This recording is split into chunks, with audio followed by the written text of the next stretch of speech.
Alright, here we go, because for the very first time since the beginning of this war we have some reports about Ukrainians using long-range missiles to attack distant targets of Russians. And why is it so important? Well, it opens so many potential new targets for Ukrainians in their upcoming counteroffensive. And to make things even worse for Russians, America recently gave a green light to Ukraine to retake Crimea by any means possible, including through the military. And Ukraine, according to Zelensky, is about to do just this. But more about all of this in just a couple of minutes. What's up, investors? It's the Russian dude. And let's go straight to the point and see some most recent footage. And since we're already past the anniversary of the invasion, right here we have a video of President Zelensky showing his room next to the office of the President of Ukraine, where he has spent the entire last year. And just for comparison reasons, here is the video of President Zelensky announcing for the very first time that Russia invaded Ukraine.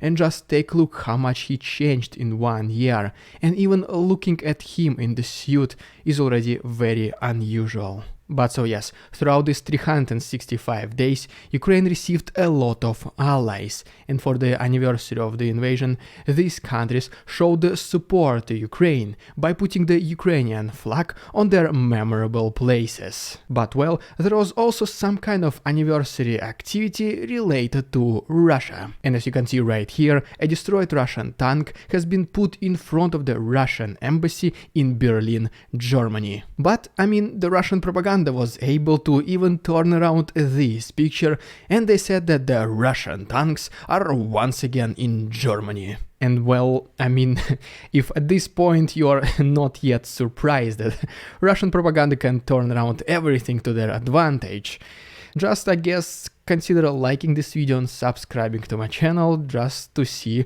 how many of us are surprised and shocked. But okay, back to serious news. Recently, the Prime Minister of Poland, Mateusz Morawiecki, has arrived to Kiev. And as a result of this short visit, Poland pledged to send Leopard tanks to Ukraine. But well, before you know it, by the end of that day, the very first batch of 4 tanks already arrived into the country. And after this, the Prime Minister also pledged 60 more PT-91 tanks to Ukraine in the near future. And speaking about the tanks, according to the Ministry of Defense of Germany, they decided to send 4 more of their Leopard 2 tanks. Then we have Sweden, who is now also considering to send 10 of its Stridsvagn tanks to Ukraine as well. And before you even know it, the acting Minister of Defense of Denmark, Troels Lund Poulsen, he said that the country sending fighter jets to Ukraine, this idea is not off the table.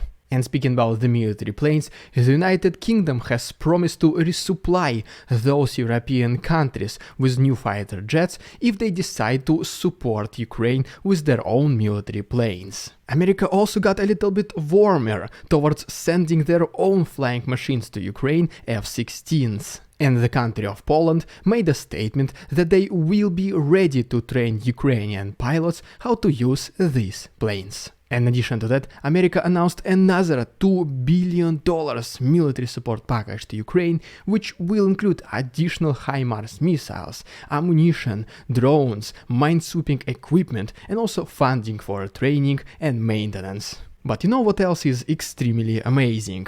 It is the very first ever sponsor of this channel, Atlas VPN, which recently came with the big deal and a huge discount for you guys. But what's this even VPN? Well, this is a virtual private network which will allow all of your internet traffic to travel safely through a protected and encrypted tunnel. And this way it protects you from the data breach, malicious software, and of course the Russian hackers. And I was able to get an incredible deal, so get ready for this. Not 50, not 75, but 83% discount for a 3-year deal with 3 months for free, and it only comes at $1.83 per month. And in order to activate this limited time offer, please use my link in the description. It's extremely easy. But wait, there is more. With Atlas VPN you can finally use the public Wi-Fi, you can finally see movies and TV shows on your favorite streaming platforms, such as Netflix, which recently have been unavailable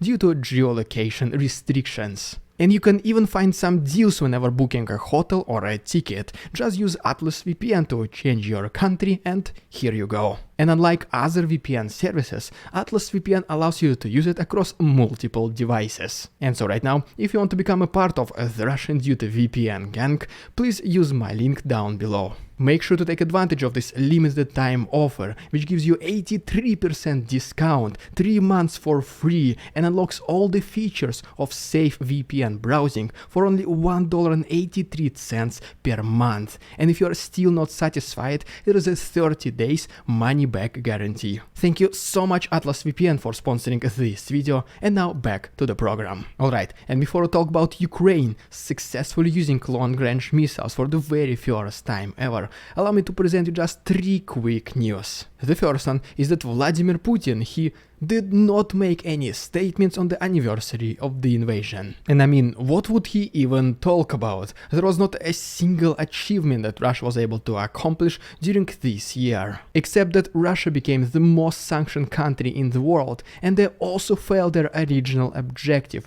not to let NATO expand. And what I mean by that is that the alliance expects 2 new members, Sweden and Finland, in the near future. And then right here we have a video from Estonia, where American bomber B-52 is flying above the country, which is only 200 kilometers away from Russia. Or another accomplishment of Russia is that some Russian authorities started to give out some meaningless awards, such as for example the president of Chechnya, Ramzan Kadyrov, who awarded the Hero of Chechnya to himself, and it was him who created this award back in November.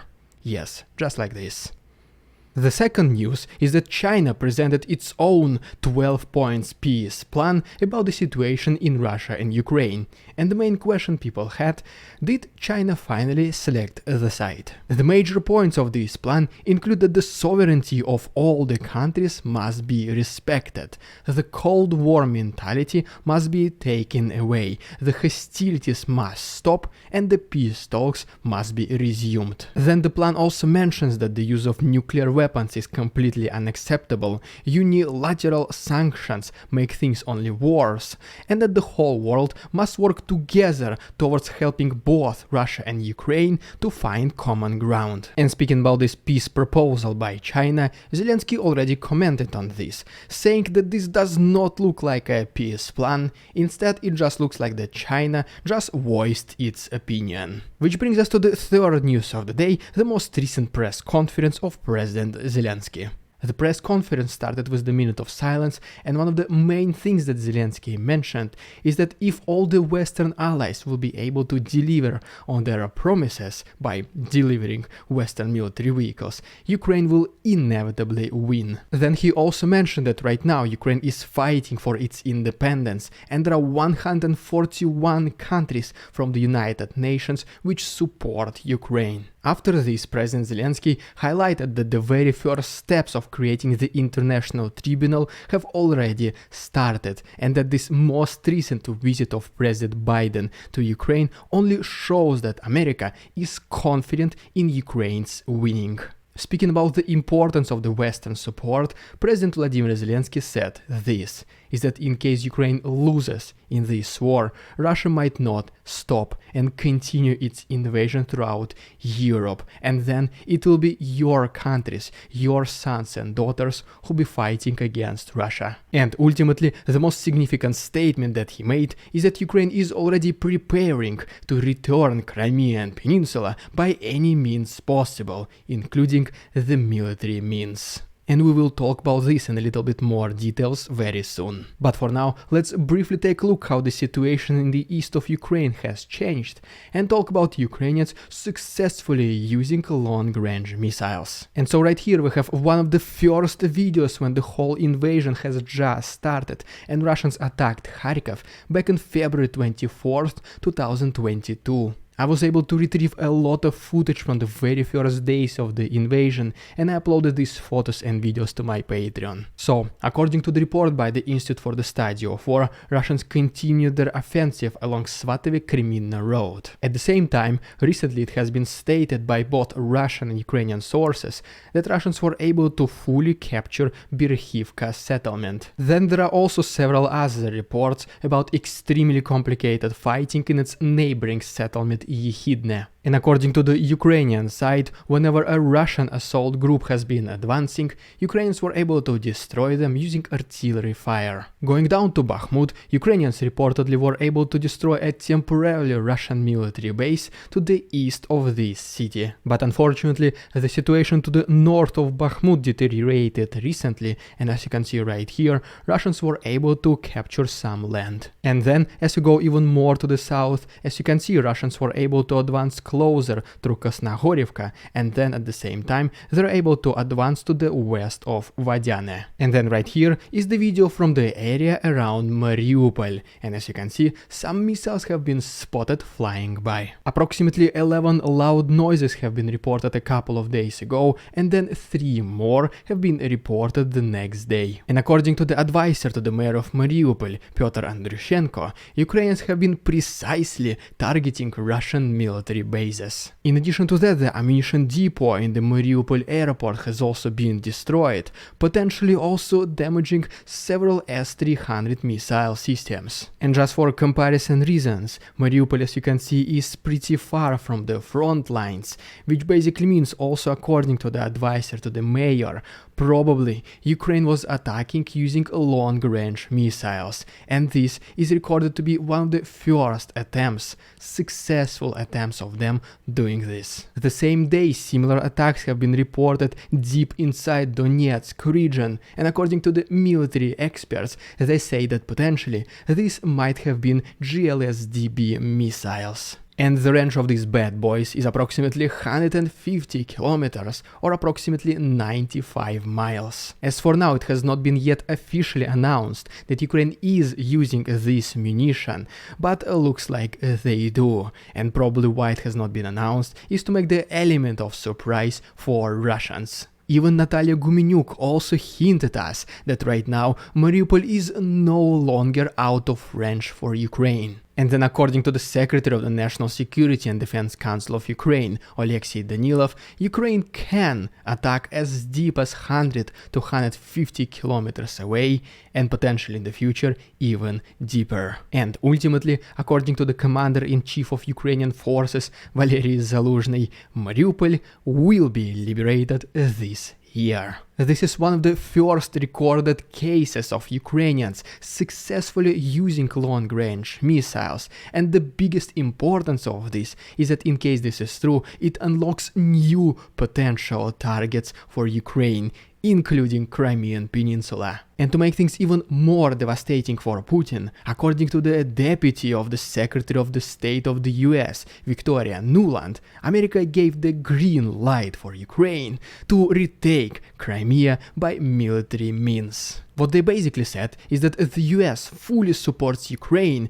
attacking military objects of Russia on this peninsula because they do consider them as legitimate military objects. She also added that Ukraine will never be fully safe as long as Crimea belongs to Russia. And then Victoria Nuland mentioned that whenever Ukraine wins in this war, America should still give weapons to Ukraine to prevent Russia from attacking in the future. And so, what do we have at this very moment? First of all, it's Putin, who never even said anything on the anniversary of this invasion, because let's be honest, there is nothing to even talk about. Russia was not able to achieve anything significant, and besides that, they only made the situation worse for themselves. The second is that the Western world is united in its support to Ukraine, which is already using their weapons, the tanks already started arriving, and the military planes will come in the near future. The third thing is that Ukraine is no longer afraid of the Russian army and its empty threats, and is more more determined than ever to retake back its own territories, including Crimean Peninsula, and the long-range missiles will be an incredible help for them to achieve this. And apparently, even though not official yet, but it looks like that Ukraine is already using them. 2022 was the year of the Russian invasion, but 2023 will be the year of Ukrainian liberation. And rightfully so, they will not stop until all the occupied territories are fully liberated, including Putin's beloved Crimea, which, as you can see, America recently gave a green light for Ukraine to retake it. And if you want to witness the history unfolding right in front of your eyes, just please once again subscribe to my channel, it only takes one click. Also, don't forget to take advantage of the big deal by the Atlas VPN with the huge discount of 83%, 3 months for free, which only caps at $1.83 per month. All the useful links can be found down below. Thank you so much for your attention, товарищи, and see you on Tuesday.